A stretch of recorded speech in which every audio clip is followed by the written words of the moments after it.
បាទមកទីđâyសូមអនុញ្ញាតគ្រប់ជំរាបសួរដល់ពុកម៉ែបងប្អូនទាំង25ខេត្តក្រុងបាទថ្ងៃនេះដែរខ្ញុំចេញវីដេអូសាយថ្មីទេបងប្អូនថ្ងៃនេះខ្ញុំមានអ្វីល្អមកណែនាំឲ្យពុកម៉ែបងប្អូនយើងទស្សនាមើលទាំងអស់គ្នានៅក្នុងវីដេអូខ្ញុំថ្ងៃហ្នឹងអញ្ចឹងណាបងប្អូនម្ដងមកយើង live តែមួយទេប៉ុន្តែថ្ងៃនេះខ្ញុំធ្វើជាវីដេអូដើម្បីបង្ហាញឲ្យពុកម៉ែបងប្អូនមើលទាំងអស់ហ្មងថ្ងៃនេះខ្ញុំមានរថយន្តចំនួន5គ្រឿងបងប្អូនហើយសុទ្ធតែឡានសាសាទទៅរបស់ល្អថ្ងៃនេះខ្ញុំណែនាំឲ្យពុកម៉ែបងប្អូនយើងមើលវីដេអូទាំងអស់តែម្ដងបាទឥឡូវនេះកាមេរ៉ាសូមមកគៀកទីមកបងប្អូនបាទជាដំបូងនេះជាប្រភេទ Toyota Highlander សម្រាប់ពុកម៉ែបងប្អូនណា fan ជាមួយ Toyota Highlander បងប្អូនអាចមកមើលមួយគ្រឿងនេះបានជាប្រភេទឡានមកចាស់ដើមទី1ឡានរៀបចំឲ្យស្អាតបងប្អូនអើយនេះជាគៀងគុជកង់ថ្មីផ្លាកលេខពីអសបងប្អូនម៉ាស៊ីនបបដេកជើងក្រោមឯកសារគ្រប់ទាំងអស់ឡានស្អាតបងប្អូនជាមួយ Toyota Highlander មួយគ្រឿងនេះហើយសម្រាប់ពុកម៉ែបងប្អូននៅថាស្រឡាញ់ជាមួយ Toyota Highlander ហើយថាចង់យឡានមកបាយដូរក៏បានចង់ទិញដាច់ក៏បានបងមលុះក៏បានចង់ទិញជាលុយសុទ្ធក៏បានអត់បញ្ហាហើយចង់យកមាសមកដូរជាមួយយើងក៏បានដែរបងប្អូននិយាយឥឡូវមាសកំពុងតឡើងថ្លៃបងប្អូនយើងលក់មាសតិចតួចយើងមកទិញឡានប្រើបងប្អូនស្រួលមែនតើហើយឥឡូវទលំទលាហើយអានេះជាប្រភេទ Toyota Highlander ឡានដែលគេពេញនិយមនៅស្រុកខ្មែរបងប្អូនហើយនិយាយទៅពេញនិយមហើយឡានប្រភេទនេះបងប្អូនជិះបានគ្រប់វិសាលភាពផ្លូវទាំងអស់ចង់ចោះខេតឡើងចោះខេតឡើងភ្នំចោះភ្នំអីជីក្នុងក្រុងក្រៅក្រុងនេះស្រួលបងប្អូនជាលក្ខណៈ SUV ទលំទលាមែនទែនខាងក្នុងហើយបានមកគ្រឿងទៀតសុំបងកាមេរ៉ាមកគេតិចនេះបងប្អូនអត់មានសាបទៅណាទេនៅតែពេញនិយមដដែលអអុច330បងប្អូនតែពុកម៉ែបងប្អូននៅថាស្រឡាញ់ជាមួយអុច330មកគ្រឿងនេះមកមើលបងប្អូនឡានរៀបចំរួចហើយជាមួយជាគៀងគុជអីពុនផ្លូវឯកសារគ្រប់សម្បកកង់ថ្មីផ្លាក់លេខត្បូងឃុំ9គ្រាប់ឡាននេះគឺលេងគុជហើយស្អាតមែនទែនបងប្អូនលេងតបតែងជាមួយអណុកដៃទ្វារឈ្នន់ជន់ស្អាតណាស់បងប្អូនអើយមកគ្រឿងនេះនិយាយទៅបងប្អូនដែលថាស្រឡាញ់ជាមួយ330មកមើលមកគ្រឿងនេះមកពណ៌ទឹកនេះបងប្អូនស្អាតមែនទែនផ្លាក់លេខត្បូងឃុំម្ចាស់ដើមទី1ហើយបងថាចង់វាយដូរទិញដាច់បងមលុះក៏បានបងប្អូនអត់មានបាក់ទ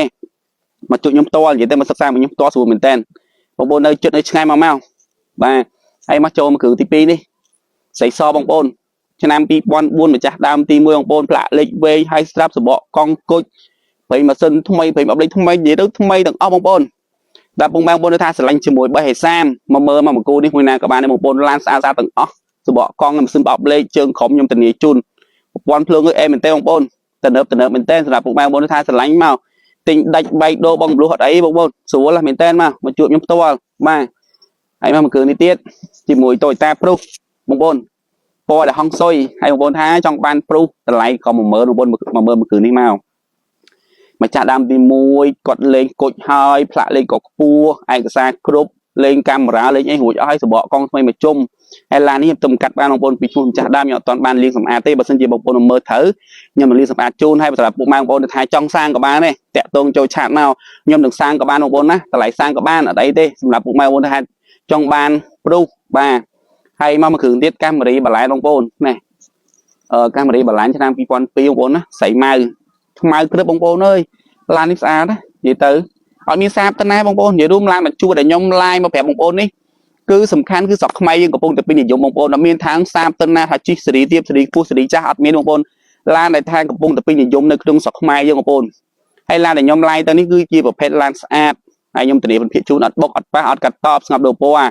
ទិញពីខាងខ្ញុំទៅគឺទិញពីខ្ញុំទៅចង់លក់ខ្ញុំវិញស្មានណាគឺអត់ពិបាកទេទិញស្រួលលក់ស្រួលជាមួយខ្ញុំបាទបងប្អូនអញ្ចឹងសម្រាប់ពុកម៉ែបងប្អូនដែលថានៅទីចិត្តទីឆ្ងាយចង់បានរថយន្តស្អាតណាកុំភ្លេចមកកន្លែងខ្ញុំធានាជូនបងប្អូនពិនភាគឡានសិទ្ធិរៀបចំឲ្យមកស្អាតហើយឡានណានិយាយទៅខ្ញុំមកធ្វើជាវីដេអូនេះគឺសិតតែឡានស្អាតហើយលើកមុនខ្ញុំធ្វើជាវីដេអូខ្ញុំលក់អស់ហើយអញ្ចឹងថាសម្រាប់ពុកម៉ែបងប្អូនចង់បានក្រោយទៀតថាចង់បានឡានយកទៅប្រើអញ្ចឹងណាមុនឱកាសបនឆ្លងឆ្នាំខាងមុខនេះបងប្អូនមកមើលមកអត់ឲ្យទាស់ចិត្តទេឡានរៀបចំរួចហើយបើពាក់ជាមួយជាគៀងគុជរួចទាំងអស់បងប្អូនមកជួហ្នឹងណាមួយណាក៏បានដែរហើយបងប្អូនថាចង់យកមកបាយដូរជាមួយខ្ញុំចង់ទិញដាច់ក៏បានបាយដូរក៏បានអត់ពិបាកទេសំខាន់គឺពុកម៉ែបងប្អូនមកជួបខ្ញុំផ្ទាល់អត់ឲ្យថាងតែថាក្នុងវីដេអូថាងស្អាតល្អប៉ុន្តែដល់ពេលមកជាក់ស្ដែងឡានស្ទើឡានអីអត់ទេបងប្អូនខ្ញុំធានាថាអត់ច្រែអត់ពុកខ្ញុំទិញឡានស្អាតចូលមកអញ្ចឹងណាហើយមួយទៀតសំខាន់ផុតគឺឯកសារគឺសំណុំស៊ីនម្ចាស់ដើមទាំងអស់បងប្អូនអត់មានថាងទិញមកឡានអីឈ្មោះណានៃអត់ដែរស្គាល់ប្រវត្តិគឺខ្ញុំអត់ដែរទិញចូលទេបងប្អូនគឺខ្ញុំទិញចូលសិតឡានដែលខ្ញុំស្គាល់ប្រវត្តិបើខ្ញុំទិញចូលថ្ងៃនេះបើថាតម្លានដែលខ្ញុំអត់ស្គាល់ប្រវត្តិគឺខ្ញុំអត់ទិញចូលទេបងប្អូនព្រោះដោយសារឯកសារឥឡូវក៏យើងពិបាកដែរអញ្ចឹងណាហើយឡានដែលខ្ញុំទិញមកនេះគឺឈ្មោះម្ចាស់ដើមទី1ផ្ទាល់ថានិយាយទៅគឺតែឈ្មោះយើងស្គាល់ប្រវត្តិឡានទាំងអស់មិនមែនចេះទិញមកទេ ហើយខ្ញុំទីមកគឺថាខ្ញុំនិយាយទៅជំរាញ់តឡានស្អាតហើយបងប្អូនមកមើលមកចង់ដឹងពីតម្លៃអីឆាច់សួរខ្ញុំបងប្អូនឬក៏ខលក៏បានដែរហើយថាចង់វាយដូរអីក៏បានមួយឡានបងប្អូនជិះរាល់ថ្ងៃហ្នឹងក៏អត់ជាបញ្ហាបងប្អូនវាយដូរក៏បានអីក៏បានព្រោះខ្ញុំស្រួលបងប្អូនអើយនិយាយទៅហើយថាបងប្អូនចង់បានតាក់ទងមកខ្ញុំមកអត់មានប្រហែលទេរាល់ថ្ងៃនេះថាខ្លះណាថាមិនហ៊ានឆាតសួរជាមួយជាពីអត់ទេថតឆាតសួរមកបងប្អូនចង់មលុះក៏បានចង់ទិញដីក៏បានឬក៏ចង់វាយដូរក៏បាននិយាយទៅថាស្រួលមែនតើបងកាមេរ៉ាសុំដើរមកជុំសុំដើរមកគៀកនេះមកហ្នឹងហើយបង្ហាញគាត់បង្ហាញឲ្យពុកម៉ែបងប្អូនយើងមើលទាំងអស់គ្នាបងប្អូននេះកាមេរ៉ាបន្លែន Toyota Prius និយាយទៅអូយប្រវត្តិស្អាតបងប្អូនហាងទិញឡានចង់បានពណ៌សបើអីយើងមិនបាច់ជ្រើសពណ៌ទេបងប្អូនព្រោះខ្ញុំមានគ្រប់ជំរើសឲ្យពុកម៉ែបងប្អូនចង់បានមួយណាក៏បានដែរពណ៌ណាក៏បានដែរតែគាត់ថាយើងបញ្ជាក់ថាចេយើងមិនបាច់ទៅរើសពណ៌ទេបងប្អូនឲ្យថាឡានស្អាតចឹងណាព្រោះដោយសារខ្ញុំទិញមកខ្ញុំមិនសូវរើសពណ៌សំខាន់គឺឡានស្អាតហើយមួយទៀតប៉ុង1ប៉ុង2យើងមិនបាច់ជ្រើសទេបងប្អូនសំខាន់ឲ្យតឡានកុំឆេះកុំឲ្យតឡានឆេះឡានពុកអានឹងបើយើងពិបាកមិនថាប៉ុង1ប៉ុង2ទេព្រោះដោយសារតែឥឡូវហ្នឹងប៉ុង1ប៉ុង2វាដូចតែគ្នាទេវាមិនមែនធ្វើថាVC សាំងជាងឬក៏ឡានស្ទើអត់ទេប៉ុង2បងប្អូនជិះស្រួលឡើងស្មូនិយាយទៅជិះទៅធ្ងន់មែនតើហ្មងហើយសំខាន់គឺឡានឆេះឡានពុកទេមិនថាប៉ុង1ប៉ុង2ព្រោះថាវាចែកពុកទាំងអស់ប៉ុន្តែឡានដែលខ្ញុំទិញនេះគឺសិតតឡានស្អាតអត់មានចាក់មានពុកទេបងប្អូនចឹងសម្រាប់ពុកម៉ែបងប្អូននៅថាស្រឡាញ់ជាមួយកាមេរ៉ាបន្លែន Toyota Prius ដូចនេះឲ្យ330ពីគ្រឿងនេះហើយជាមួយ Toyota Highlander បងប្អូនចង់បានមួយណាមើលមួយនឹងបានហើយចង់ទិញដាច់ក៏បានវាយដូរក៏បានបងមលុះក៏បានអត់ឲ្យពិបាកជាមួយខ្ញុំទេហើយទីតាំងរបស់ខ្ញុំនៅភូមិទូថ្មីឃុំកោស្រុកក្បូងហ៊ុំខេត្តត្បូងឃ្មុំបងប្អូនចង់មកមើលដល់ផ្ទះក៏បានអត់មានពិបាកឯងបងប្អូនចឹងសម្រាប់ពុកម៉ែបងប្អូនថាស្រឡាញ់